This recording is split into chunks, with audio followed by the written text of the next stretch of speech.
이것도 가져가. 나가면서 쓰레기통에 버려. 넌 행복할 자격이 있어. 결혼 27번째 기념일 저녁, 58살 수진이 차린 소박한 식탁 위로 촛불이 흔들렸다. 남편 현우가 서류 봉투를 던졌다. 이혼 서류였다. 현우의 목소리는 차가웠다. 도장 찍어. 오늘로 끝내자. 수진의 입술이 떨렸다. 27년이 이렇게 끝나는 건가? 그때 현관문이 열렸다. 36살 지우가 당당하게 들어서며 말했다. 안녕하세요. 앞으로 여기 새 주인이에요. 지우가 거실을 둘러보며 비웃었다. 초라하다고, 전부 뜯어 고쳐야 한다고. 그 순간 휠체어 바퀴 소리가 들렸다. 8순이 넘은 시어머니 명희가 떨리는 목소리로 외쳤다. 내 집에서 감히. 대체 무슨 일이 벌어진 걸까요? 이 충격적인 반전의 전체 이야기가 궁금하시다면 구독 버튼을 눌러주세요. 평범해 보이는 사람들의 숨겨진 이야기를 매일 전해드립니다. 자, 그럼 사흘 전으로 돌아가 보겠습니다. 사흘 전 새벽 5시 반. 알람 소리에 수진이 눈을 떴다. 27년째 반복되는 아침이었다. 시어머니 명의의 약을 준비하고 부축해서 일으키고 식사를 떠먹였다. 명희는 손이 떨렸지만 가끔 수진의 손을 꼭 잡았다. 명희를 방으로 모신 뒤 수진은 거실 구석 낡은 노트북을 열었다. 화면에 파일 하나. 미완성 명희의 바느질. 30년 전 쓰던 소설 원고였다. 그때는 꿈이 있었다. 하지만 결혼과 함께 모든 걸 접었다. 뒤에서 인기척. 현우였다. 수진이 황급히 덮으려 했지만 늦었다. 또 그 쓸데없는 거 보고 있어? 현우가 마우스를 잡고 파일을 휴지통으로 끌었다. 27년 동안 그거 해서 우리 집에 돈 한 푼 들어왔어? 장인 재산이나 좀 받아내. 그게 더 현실적이야. 며칠 뒤 병원에서 카드가 거부됐다. 수진이 현우에게 전화했다.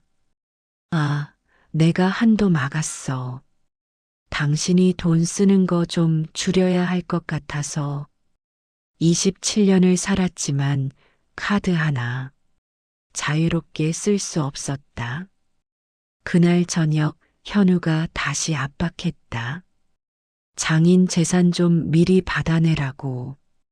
내가 투자 실패한 것도 다 당신 집안 도움 못 받아서야. 부모님 살아계신데 27년 밥 먹였으면 그 정도는 해야지. 내가 지금 빚이 얼마인 줄 알아? 현우는 명예퇴직 후 부동산 투자에서 연거푸 실패했다. 그 책임을 수진에게 돌렸다. 그날 밤 명희가 수진의 손을 잡았다. 수진아, 넌 행복할 자격이 있어. 수진의 눈에서 눈물이 흘렀다. 행복할 자격. 27년 동안 한 번도 생각해 본 적 없는 말이었다. 일주일 뒤 수진의 아버지가 급성 심근경색으로 세상을 떠났다. 현우는 장례식장에 얼굴만 비쳤다. 넉 달 뒤 어머니마저 폐암으로 떠났다. 수진은 두 어머니를 오가며 간병했다. 몸도 마음도 한계였다. 유산 정리가 시작됐다. 수진은 금반지 5개만 받고 나머지는 동생들에게 양보했다. 몇억 원어치 재산 중 200만 원어치였다. 집으로 돌아왔다. 수진이 현관문을 열자마자 현우가 물었다. 유산 얼마 받았어? 수진이 금반지를 꺼내 보였다. 이게 다예요. 현우의 얼굴이 일그러졌다. 뭐, 고작 그게 다야? 동생들한테 양보했어요. 제 양심상. 현우가 소리를 질렀다. 양심? 양심 때문에 우리가 빚더미에 앉는단 말이야. 당신 부모 집이 얼마짜린데 예금이 얼마인데 당신 같은 멍청한 여자 처음 봐. 수진이 떨리는 목소리로 말했다. 제 부모님인데 제가 어떻게 하든. 내 부모 27년 동안 우리 집에서 밥 먹었으면 이제는 우리 집 식구지. 동생들 챙기려고 남편은 빚에 쪼들려 죽게 내버려둬? 현우는 소파를 발로 찼다. 그리고 밖으로 나가버렸다. 문이 쾅 닫혔다. 수지는 그 자리에 주저앉았다. 금반지 5개가 손바닥에서 차갑게 식었다. 그날 이후 현우는 집에 거의 들어오지 않았다. 들어와도 수진과 말을 섞지 않았다. 명희를 돌보는 수진을 쳐다보지도 않았다. 밤늦게 들어와서 씻고 자고 새벽에 나갔다. 어디서 무엇을 하는지 알 수 없었다. 한 달쯤 지났을 때였다. 친구 미란에게서 전화가 왔다.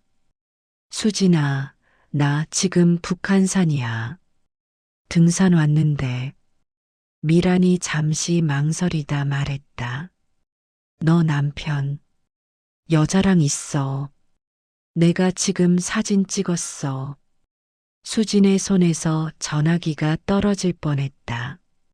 미란이 사진을 보냈다. 현우가 젊은 여자와 나란히 손을 잡고 걸어가고 있었다. 여자는 30대 중반쯤 돼 보였다. 수진보다 20살은 어렸다. 수진은 한참을 사진을 들여다봤다. 현우는 웃고 있었다. 집에서 한 번도 본 적 없는 표정이었다. 그날 밤 명희 방 서랍에서 공책을 발견했다. 떨리는 글씨지만 또렷한 명희의 필체였다. 수진이 원고 보관 마이너스 미란에게 상표권 양도 준비 증여세 납부 완료. 수진은 무슨 뜻인지 이해할 수 없었다. 원고, 미란, 상표권? 명희가 언제 이런 걸 준비했을까? 수진은 공책을 덮었다. 명희에게 물어봐야 했지만 지금은 증상이 심해서 대화가 불가능했다. 수진은 다시 휴대폰을 켰다. 현우와 여자의 사진이 화면에 떠 있었다. 27년이 무너지는 소리가 들렸다. 사진을 받은 다음 날 수진은 현우가 집에 들어오기를 기다렸다. 밤 11시가 넘어서야 현우가 들어왔다. 술 냄새가 났다. 수진이 휴대폰을 내밀었다. 화면에는 현우와 여자의 사진. 그래, 맞아. 누구예요? 내 투자 파트너야. 파트너가 왜 손을 잡고 다녀요? 현우가 비웃었다. 솔직히 말할까? 나 지우랑 사귀고 있어. 그리고 이혼할 거야. 27년이 한순간에 무너졌다. 당신은 이제 쓸모가 없어. 친정 재산도 못 가져왔고 나이만 먹었지. 지우는 달라. 나한테 기회를 가져다 줘. 27년을. 이렇게 27년? 그게 뭐가 대단해? 나는 이제 새 인생 살고 싶어. 현우는 짐을 싸서 나가려다 돌아서며 말했다. 며칠 후가 우리 결혼 기념일이지? 그때 정리하자. 이혼 서류 준비해 놓을게. 문이 닫혔다. 이틀 뒤가 결혼 기념일이었다. 27번째. 명희가 수진을 불러 돈을 쥐어줬다. 밥이라도 해먹어. 기념일인데. 수진은 소박하게 식탁을 차렸다. 아마 마지막 기념일이 될 것 같았다. 해가 지고 저녁이 됐다. 현우가 들어올 시간이었다. 심장이 두근거렸다. 현관문이 열렸다. 현우가 들어오더니 서류 봉투를 식탁에 던졌다. 도장 찍어. 오늘로 끝내자. 이혼 서류였다. 결혼 기념일에. 이걸 기념할 게 뭐가 있어? 27년 낭비했지. 그 순간 현관문이 활짝 열렸다. 지우가 당당하게 들어섰다. 안녕하세요.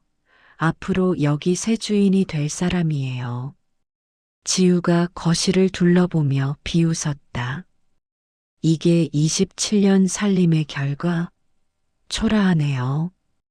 벽지 다 뜯어내고 인테리어 완전히 바꿔야겠어요. 당장 나가요. 왜요? 여기 곧 제 집인데. 늙은 시어머니는 요양원 보내고 그때 휠체어 바퀴 소리가 들렸다. 명희가 떨리는 손으로 방문을 밀고 나왔다. 이 집에서 감히 누가? 지우가 비웃었다. 할머니, 파킨슨 심하시죠? 요양원 가실 시간이에요. 현우도 거들었다. 어머니, 이제 전문 시설에서 관리받으셔야 해요. 명희의 눈에서 눈물이 흘렀다. 내가 정신없다고?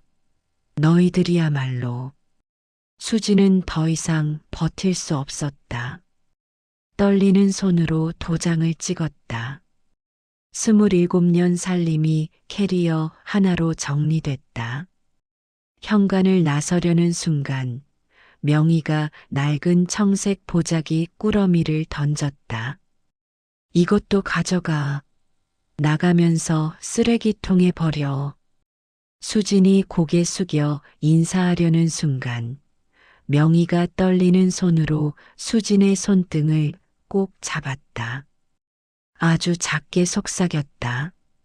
넌 행복할 자격이 있어. 수진은 보따리를 안고 집을 나왔다. 수진은 친구 미란의 집에서 밤을 보냈다. 다음 날 아침 미란이 커피를 내왔다.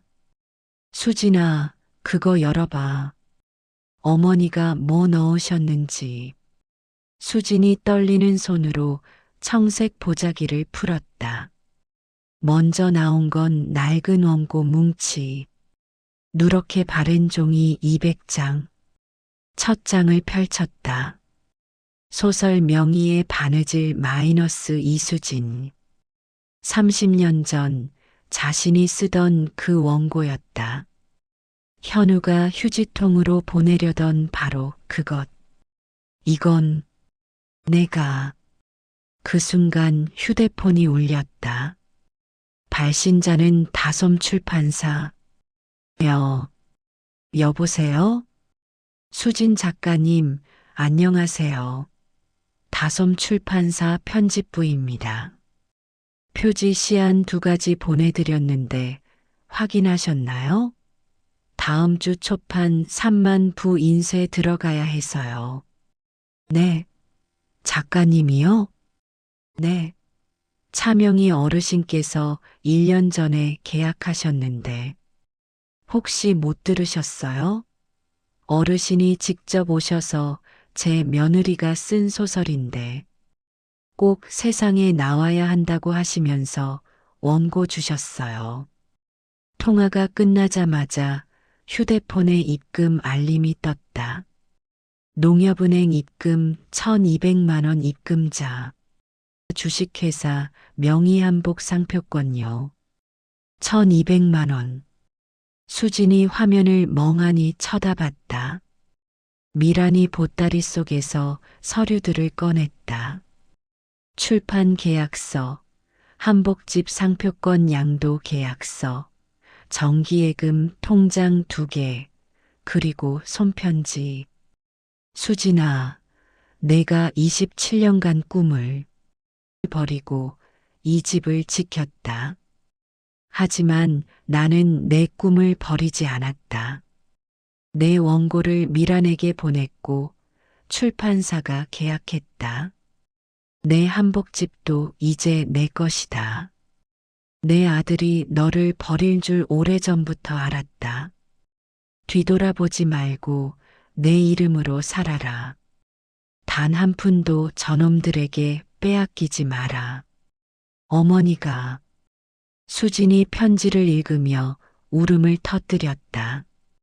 미란이 수진을 안아줬다. 어머니가 1년 전부터 나한테 연락하셨어. 내 원고 보관하고 있냐고. 나 쫓겨난 게 아니었어? 아니, 해방된 거야. 석 달이 흘렀다. 수지는 원룸을 얻어 독립했다. 통장에는 상표권 사용료가 매달 1,200만 원씩, 선인세 5천만 원이 들어와 있었다. 자기 이름으로 된 돈이었다. 그날 저녁 낯선 번호에서 전화가 왔다. 요양병원 간호사였다. 차명희 어르신 보호자분이시죠? 어르신이 탈수와 영양실조로 응급실에 실려오셨습니다. 수진이 병원에 달려갔다. 간호사가 조용히 말했다. 보호자분들이 면회도 거의 안 오시고 어르신 몸 곳곳에 멍 자국이 있어요. 명희는 수척해져 있었다. 수진을 보더니 힘없이 손을 뻗었다. 수진이 손을 잡자 명희가 조금 안정됐다. 수진이 직접 미음을 떠먹였다. 명희가 조금씩 삼켰다. 다음 날 오후 현우와 지우가 면회를 왔다. 명희가 두 사람을 보더니 갑자기 격하게 흥분했다. 저 여자 밥도 안 줘. 빨리 죽으라고 했어. 지우가 황급히 변명했다. 할머니가 파킨슨 심해서 헛소리를. 하지만 명희가 계속 소리쳤다. 때렸어.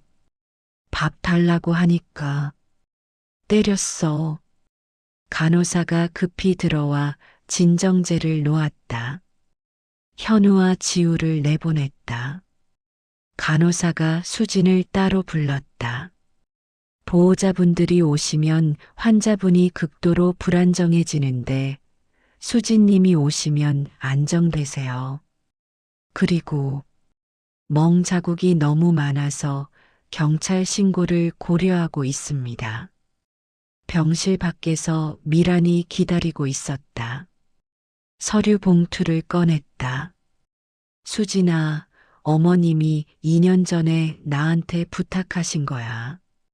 생전 증여 완료 증명서. 생전 증여? 한복집 상표권, 예금, 모든 재산. 이미 내 명의로 증여세까지 납부하고 완료됐어. 2년 전에. 그럼 상속 재산이 거의 없어. 요양병원비 충당할 예금 3천만 원이 전부야. 수진이 병실로 들어갔다. 명희가 또렷하게 말했다. 수진아, 내가 죽으면 저놈들이 재산 찾으려고 난리 칠 거야. 어머니, 하지만 이미 내 거야. 2년 전에 다 내 이름으로 바꿨어.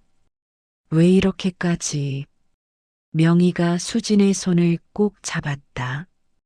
넌 27년 동안 꿈을 버렸어. 나는 내 꿈을 버리지 않았어. 행복하게 살아. 내 이름으로. 일주일 뒤 명희는 조용히 눈을 감았다. 마지막 말은 고마웠다. 수진아. 였다. 장례식장. 현우와 지우가 수진을 쫓아냈다. 이혼했으면 남이야. 왜 와? 수진은 빈소 밖에서 마지막 절을 올렸다. 49제 후 현우는 상속 재산을 조회했다. 예금 3천만 원. 부동산 없음. 상표권 없음. 현우가 분노하며 미란에게 전화했다. 어머니 재산이 어디 갔어? 미란이 차갑게 답했다. 2년 전 생전 증여로 이미 수진 씨에게 완전히 이전됐습니다. 증여세 납부 완료. 법적으로 완벽합니다. 그럴 리가 없어. 어머니가 파킨슨이셨는데. 증여 당시 명희 어르신은 파킨슨 진단 6개월 전이었고 공증인 입회하에 진행됐습니다. 현우는 변호사를 선임해 증여 무효 소송을 제기했다. 하지만 법정은 명희의 증여가 적법하다고 판결했다. 원고 청구 기각. 설상가상으로 현우는 지우와 벌인 부동산 투자 사기로 수억 원의 빚을 졌다. 지우는 잠적했다. 한 달 뒤 현우가 수진의 원룸 앞에 나타나 무릎을 꿇었다. 수진아, 제발, 조금만. 수진은 차갑게 내려다봤다. 어머님께서 27년간 제 희생을 지켜보셨어요. 당신은 27년 낭비했다고 하셨죠. 어머님의 뜻을 따르겠습니다. 문이 닫혔다. 6개월이 흘렀다. 수진의 소설 명희의 바느질 출간 기념회가 열렸다. 사회자가 말했다. 초판 3만 부가 한 달 만에 완판되고 현재 20만 부 돌파, 영화화도 확정됐습니다. 이수진 작가님 나오십니다. 박수 소리가 터졌다. 수진이 무대에 올랐다. 30년 전 꿈꾸던 그 순간이었다. 마이크를 잡았다. 30년 전 저는 꿈을 포기했습니다. 하지만 한 분이 제 꿈을 버리지 않으셨어요.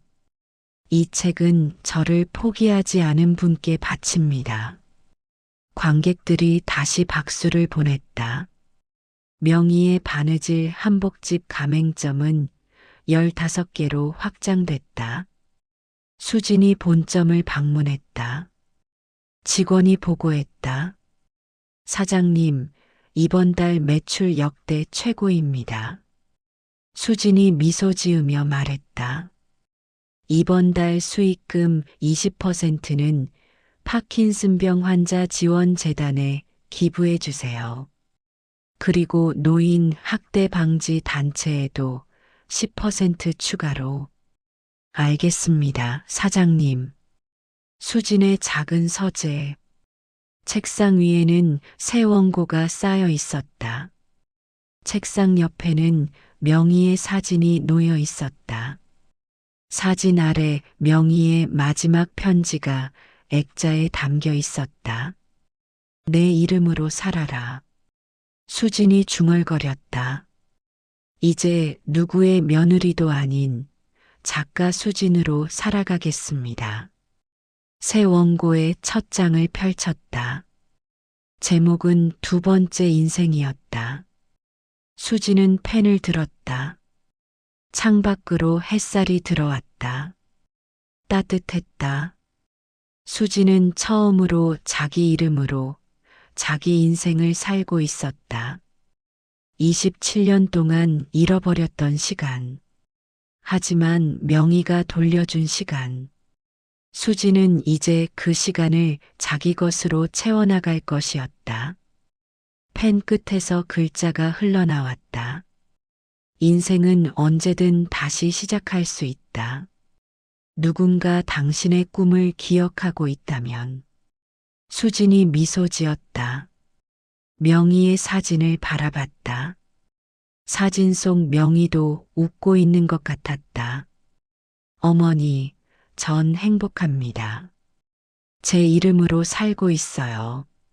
수지는 다시 원고를 썼다. 새로운 이야기가 시작되고 있었다. 이번엔 수진 자신의 이야기였다.